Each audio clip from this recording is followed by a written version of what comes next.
অসাধারণ একটা ভাজির রেসিপি আমি এভাবে করে নিলাম। এইখানে আমি কি দিয়ে ভাজি করছি, পেঁপে দিছি, আলু দিছি আর মাছের ডিম। এইভাবে ভাজি করে নিলে রুটি পরোটার সাথে অসাধারণ লাগে। আর কিছুই লাগে না খাইতে, ডিমও লাগবে না, অন্য কিছুও লাগবে না, হালুয়া টালুয়া কিছু। এই রুটি দিয়ে এই ভাজিটা অসাধারণ লাগে খেতে, মন ভরে খাওয়া যায়। আর তার জন্যে তো আমি ভাজি করে নিলাম।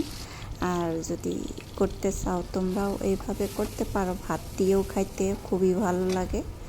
এই তো আমি এখন পেঁয়াজ মরিচ দিয়ে, এখন একটু হলুদ মরিচ গুঁড়া মশলা দিয়ে ভাজা ভাজা করে নিলাম। একটু জিরা বাটাও দিয়ে দিলাম।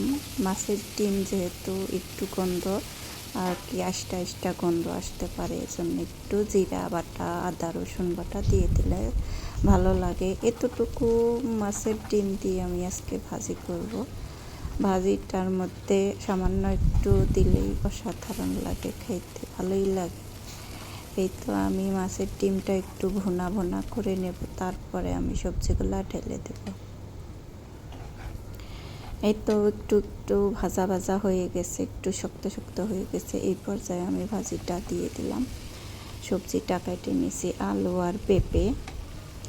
এইভাবে 2-3টা সবজি মিলিয়ে যদি একটু ভাজি করা যায়, সবজির মতো করা যায়, অসাধারণ লাগে, খুবই ভালো লাগে খাইতে। একবার বানিয়ে খেয়ে দেখতে পারো রেসিপিটা। ভালোই ভাজির মতো যদি সাধারণভাবে রান্না করা যায়, অসাধারণ লাগে। এই তো দেখতে দেখতে ভাজিটাও প্রায় হয়ে গেছে। আলু তো সেদ্ধ হতে সময় লাগে না। এখন একটু নাড়াচাড়া করে দিয়ে একটু ঢাকা দিয়ে আমি রান্না করে নেব। ঢাকা দিয়ে রান্না করলে হয় কি তাড়াতাড়ি সেদ্ধ হয়ে যায়, দেরি হয় না, ভালোই লাগে খাইতে। আর মাছের ডিম দিয়ে ভাজি করলে যে কোনো ভাজিই ভালো লাগে।